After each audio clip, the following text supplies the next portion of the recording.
Recyclico, making lithium-ion last forever. Recyclico's patented recycling process achieves up to 100% recovery of battery metals from lithium-ion batteries for electric vehicles, including cobalt, lithium, nickel, manganese, and aluminum. Recyclico Battery Materials Incorporated trades on the TSX Venture AMY, on the OTCQB AMYZF, and Frankfurt ID4.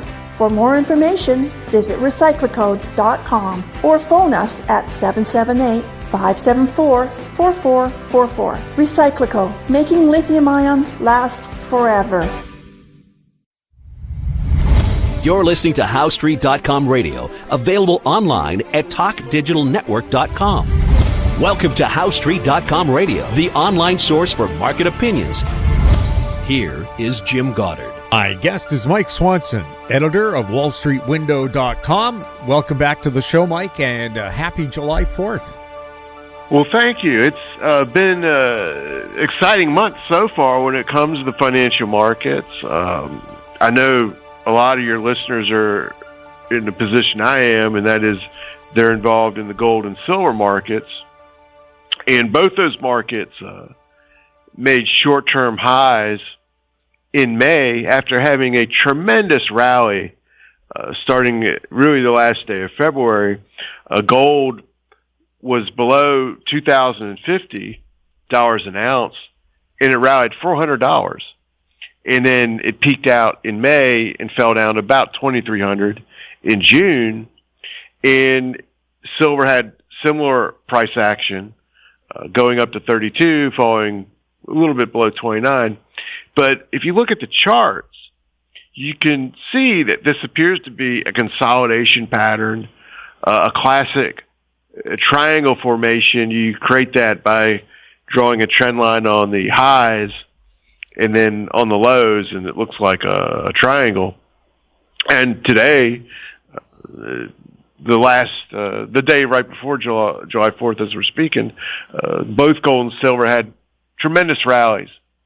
Gold went up $26, silver about $1, and silver is already at $30.43. Gold just $100 now away from that all-time high. So this is constructive action, and seasonally, what's also interesting is that historically, gold and silver tend to pause just as they've done now, and then break out in July and August and have a nice run almost through the end of the year. And the mining stocks have held up very well on this consolidation period. And now they've had good rallies today too. So I think if people have been on the sidelines watching these metals markets, now's the time to get involved. And there's more than just gold and silver. In fact, I think, and don't get me wrong, I'm very bullish on gold and silver, but there's a neglected metal that no one talks about at all that I think is just starting to rally, and that's palladium. In fact, this might be my top trade of the month for July is palladium. Gold and silver are part of a larger precious metals market. You got copper, you got aluminum, you got zinc, and all of them have gone up. But typically, gold goes up first, and then silver and these other metals go up. But interestingly, palladium has not yet gone up like they have. In the last two bull market cycles, you go back to the 2000s and 2002 to 2012, that's what happened then. Palladium was the last of these precious metals to go up.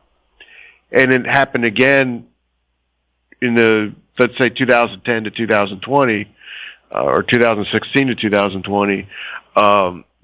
Palladium lagged and then it went up. But when palladium gets going, it really gets going. It can double or triple in price.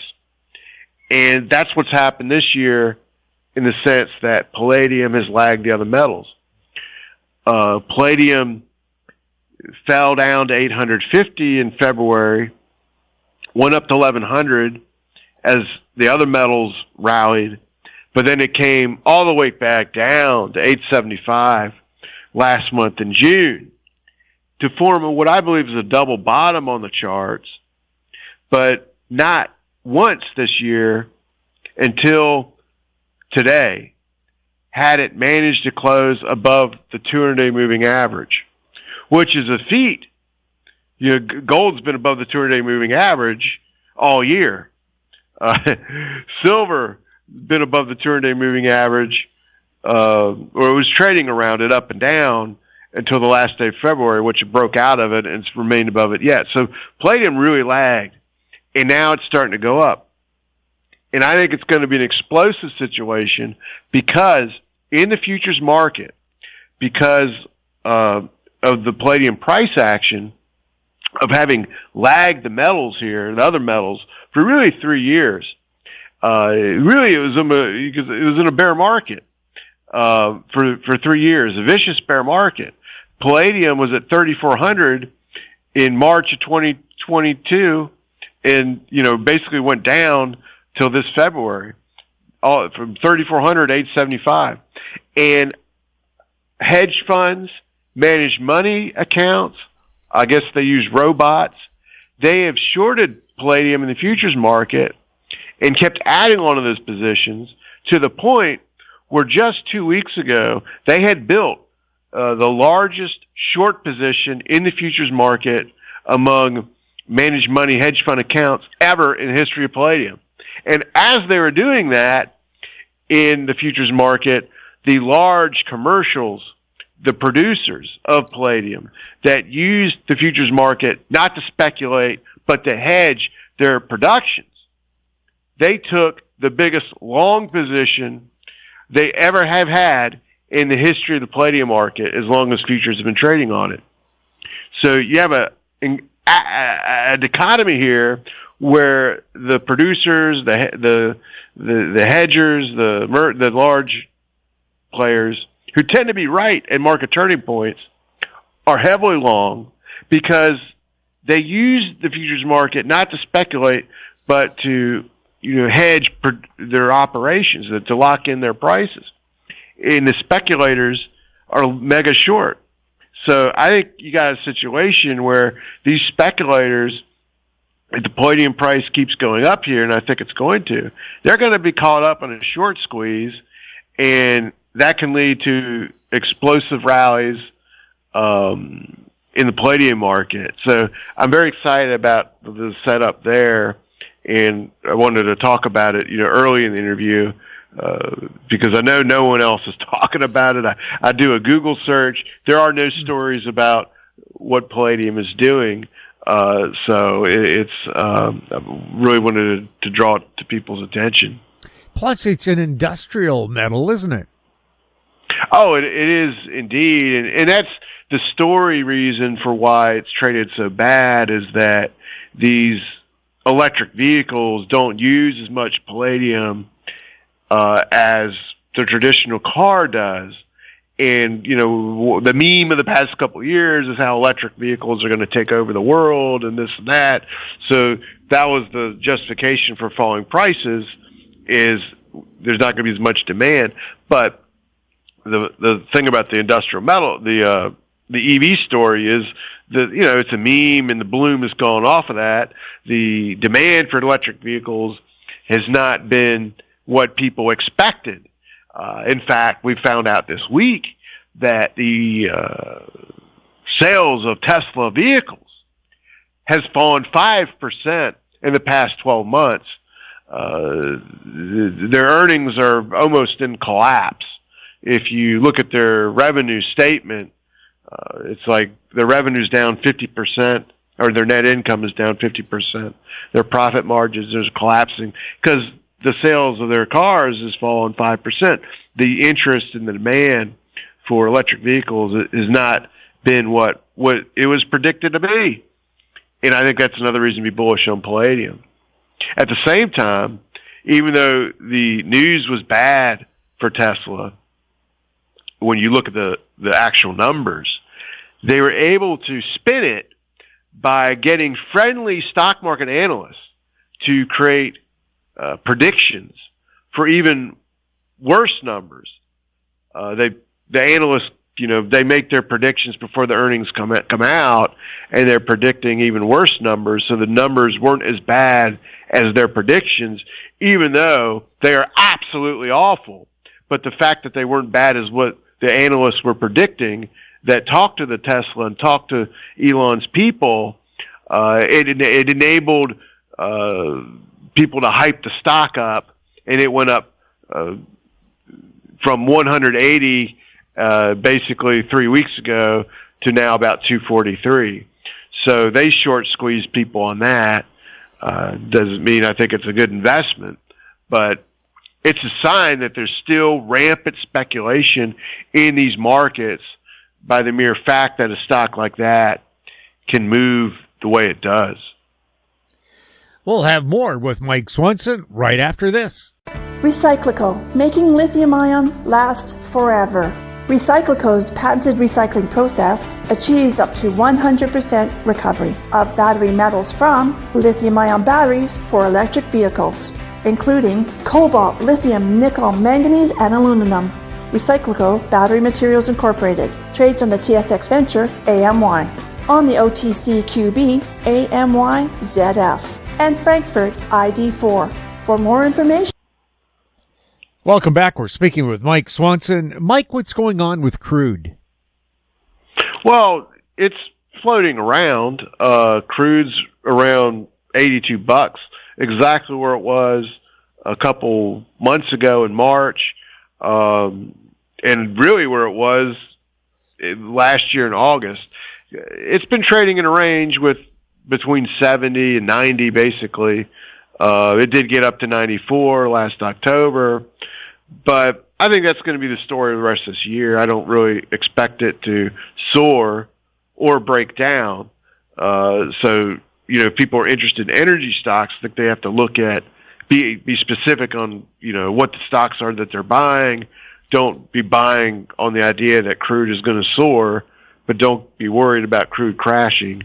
Look for good earnings, good dividends. Think that way. And I do think, we're headed for a bigger commodity bull market. If we look at what gold and silver have done already this year, they've turned up into new bull markets. And I was arguing that Palladium is going to follow them. But historically, if you look at commodities, the precious metals complex goes up first, and it's doing that. And then soft commodities go into bull markets, and some of them are going up, some of them are going down. Corn is down, soybeans is down, but some of the individual ones are up. Coffee's up. Cocoa is going crazy this year, and that's used to make chocolate. So, chocolate prices in the stores are high, and Halloween will be a nightmare for the parents that buy the candy for the children. But energy tends to be the commodity that goes up last in an overall commodity bull cycle. Again, go back to the 2000s, and gold went up really starting in 2002. It had been under $300 an ounce for many years. Then it broke above that in 2002. But it wasn't until the next year that oil really got going, and it really wasn't until 2008 where it became a mania, where for a couple months people were talking about every day in the financial media. So I think we're years away from that again when it comes to crude and other energy prices, and these other commodities will go up first. But as I said, the right energy stocks are good investments. Anything going on with uranium? I don't really know. I don't really follow the uranium price that closely. So I've got to go take a look at the chart and see that it indeed has gone up. Wow. Uranium was under $50 in November, and it went up to above 80, and now it's above 70. So it had a nice pop. earlier this year. But to me, there's just a limited number of ways to invest in uranium. There's a couple exchange-traded funds that invest in uranium, but they're very accessible to Canadian investors, but I'm not even sure if they trade on the U.S. market. I don't really understand why they don't. And there's a couple major uranium mining companies, such as Cameco, that, they're good stocks, but there's only a few that produce uranium. So it's a space of just 2 or 3 major companies and many, many super speculative stocks. And I'm not up on those stocks to know which ones are the good ones. They're like junior or exploration companies, really. So I'm just not up on which ones are the good ones in that space. Is marijuana going to be legalized in the U.S.? Well, it is legal in many places, but it turned out to not be. Well, it's no surprise to me what has happened. So I'll just tell you, I live in the state of Virginia, and they have legalized it. So I don't know. I'm not a dope smoker, but I don't know how much you can own, and carry around. But I do know I could grow 2 marijuana plants if I want to in my backyard or in my house. So it's legal in that sense. And before they allowed people to grow the plants, there were some, cannabis stores and companies sprouting up everywhere. And there was talk that some farmers might try to grow hemp, possibly the cannabis. But what happened is what I was told was going to happen by law enforcement officials. A district attorney told me this was going to happen, and so did farmers. And what they were telling me was that once it became legal, that the price for dope, the price for cannabis, the price for hemp in the state I live in would completely collapse. And that's exactly what has happened. And what I think we saw, years ago when the marijuana stocks, the cannabis stocks, the dope stocks they became meme stocks, and they had great rallies and runs, and then they crashed. But what was happening at that time was that it wasn't simply that it was legal in some places and illegal in others, but that it was very limited to the amount that was grown. And a lot of these cannabis stocks, they're basically growing indoors in very controlled environments. And you'd read these companies' financial information, their annual reports, and they would boast about the square footage of cannabis that they're growing in these facilities. And I've been to like Las Vegas, a couple times a year, 2 or 3 times a year. I typically go there, and you can see from the highway some of these. I don't know if they're still there, but I used to see these cannabis growing facilities all indoors. The problem is, and this is what the farmers I know were telling me, they were people that grew tobacco, was that once it became legal to grow it, that the price would collapse, because the idea of growing a crop only in indoor controlled environments is just silly. Once you can grow the stuff outside, the cost to grow drops, and like I said, anyone in the state I live in can grow it. So the whole purpose and function of these marijuana companies that existed, it doesn't make any sense. But it was exciting for the moment a couple years ago. I know we chat about the meme stocks again. Are they a joke, or are people still making money on them? Well, when they think right now, when people mostly talk about the meme stocks. They really are talking about GameStop and AMC because in May they soared. The AMC or GameStop, went from about $10 all the way up to 65, and now it's at 22. And that Roaring Kitty character, he did some videos and he tweeted and helped generate that rally. And people who bought in during that time, now they're losing money. So on the chart, what I see is crazy price action where something was at 10, went all the way up to 65, and now it's at 22. It's trading in the middle of those, almost in the middle of those two, the price low and the price high, which isn't unusual. It's probably going to do that now for the next couple months, and then because you're going to have people who shorted near the top, they're going to want to buy to cover, and it's not just going to go straight back down to 10.